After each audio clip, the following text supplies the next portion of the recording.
Hey, it's Dr. Amanda from Straight Smile Solutions, and today I wanted to talk to you a little bit more, sorry about this shaky phone, about something that's not at all orthodontic related, but I realized there was nothing at all on YouTube about it, so I thought I'd make a video highlighting my experience about getting COVID tested at San Francisco Airport. Some places you want to travel, some states, some countries, in order to travel, you have to have a negative COVID test within usually 72 hours. It usually needs to be a certain type of negative COVID test. The one that I needed was a PCR test, but it had to be an NAAT PCR test. And there's not that many places that do it. And of the places that do it, most have to send off to a central lab in order to do it, which can take 2 to 3 business days at least. The problem is the state I was going to, the requirement is that you had to have it within 72 hours. The test has to be taken within 72 hours of when your plane takes off. So it can't be 73, it can't be 74, it has to be less than 72. Well, when I was traveling because of the weekend and the holiday, it was impossible. Like, I literally tried every state, everywhere I could go. So I ended up doing an overnight at San Francisco because I knew they had the rapid test, which actually they have a lab on site. It's pretty sweet. I can show you some pictures of it. I thought it was absolutely fascinating, having done, research before with mRNA. So pretty cool. They just literally plopped this lab in the middle of the airport. So I'm going to give you some tricks and tips and this might be outdated within a few months, but for those of you who need to do this, you're going to find this video incredibly helpful. If someone had made a video like this, oh my goodness, I would have saved so much time and so much research. So I'm going to take you, I'm going to be talking specifically about going to Hawaii because it's a slightly different process, but I'm also going to be talking about getting the COVID test for other states and what to expect at San Francisco Airport. So first of all, this test that you're going to do at San Francisco Airport is administered by Dignity Go Health. It is a series of urgent care centers that are all over the Bay Area. This one in San Francisco Airport is cash only or credit card, no insurance. They don't do it. You have to pay up front. $250 for a COVID test. That's all they're doing. I think they do other stuff too, but it's pretty speedy and it's the fastest place you're going to be able to do this. There's nothing else like it. In order to get this appointment, you have to have an appointment. It's only available 7 days in advance and you need to be fast. So you've got to log in. I basically figured it out, and started scouting it like a couple weeks in advance. And then I figured out it was about 7 days. So there's something wrong. And I hope people from Dignity do hear this, but there's something wrong with your portal. So sometimes when you pick a date and a time, it changes it to a different date. And it took me a while to figure this out. So I ended up making all kinds of erroneous appointments, but not completing them, not registering, and not paying because I'd pick a date and a time and then it would change it to a different date when I wasn't even in town. So just FYI on that. Also, you're going to have to exit security in order to pull this off. So they say you'd have 2 to 4 hours. I would say 4 to 8 hours.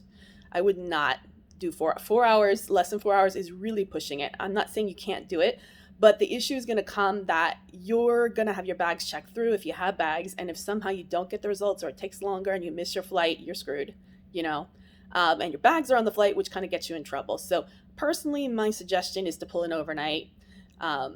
They have a really nice hotel just on property. It's not expensive in the hotel, in the airport. Stay overnight there. Get the first appointment of the day. That in the morning it got really busy, and even with an appointment they said it took 15 minutes. No, it took well over an hour to go. You have to still wait in line if you have an appointment. There's all kind of crazy people in line, a lot of flight attendants, which makes sense, but a lot of other just really angry people. Level of aggravation was high. People were really, really stressed out. A lot of people had their bags with them, so you could tell that they had to pull them off. Come down and do it.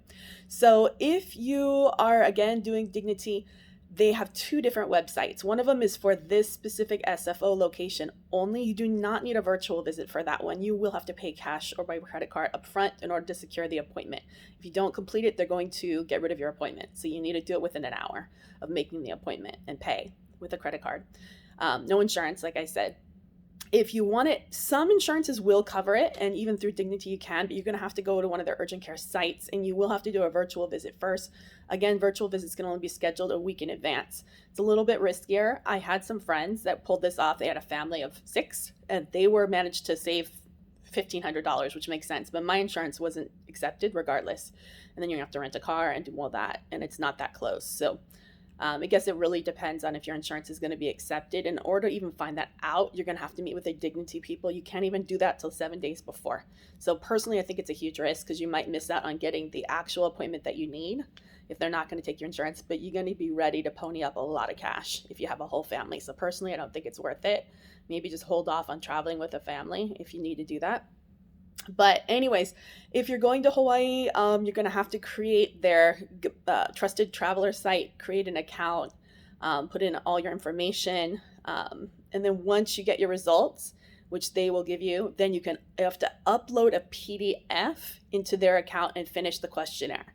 So all this has to be done 24 hours before, within 24 hours ideally, but you can do it a few hours before. But this is not something you can easily do on your phone. To be honest, it was a huge pain, unless you are like super savvy on a phone. But I found the Hawaii Trusted Traveler site thing impossible to do on a phone. What they needed, the fields, it just didn't work.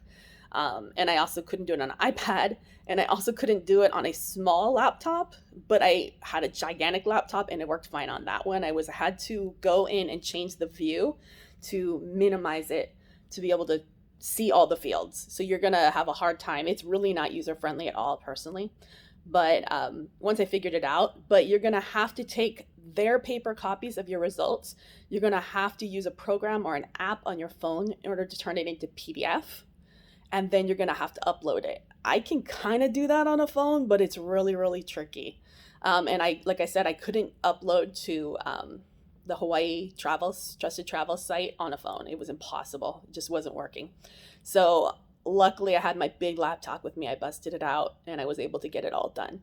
So, but I don't know what most people do because most people don't travel with as much technology as I do. I found it really, really difficult. So just be prepared. And again, I would not do this in less than 4 hours. And I ended up getting a hotel and setting up basically like a full technology center so I could do all this. And it took a while. So anyways, yeah, I mean, that's pretty much it. I think you got the idea. When you go in there, expect it to take at least an hour. Get in the line for a person with appointment. They're going to ask you a bunch of questions. I didn't think it was HIPAA compliant, to be honest. They asked a lot of personal questions and you have to yell super loud because of all the glass. I didn't feel comfortable saying all that stuff about what medication you're on, all your medical history. I thought that was very unprofessional of Dignity Go Health. I think that they should get that information in advance or take you to a private room. She like handed me a piece of paper and was like, you can write this stuff down. But I mean, why would I want to yell my personal information to everybody in the lobby? And like, it's not like you can talk softly because you have glass everywhere and they cannot hear you and everyone's masked up. But I thought that was weird. After you take the test, they're going to take you outside and they're going to do it through this like glass panel with like this hole where they put their arm in. It was fine. It wasn't a big deal. But then they just tell you to sit outside and wait. They have all these chairs sitting around, but it's super cold. So make sure you have your like scarf, your mittens, everything like that. And then they come around and announce the results. They'll just start yelling your name, but it's impossible to hear. So just heads up, after 20 minutes, be looking for the lady because it's really confusing. So, and then, yeah, they just give you a piece of paper and then that's that. You got to go upload it. So anyways, that's pretty much it. Hopefully it was helpful. All right, thanks. Bye.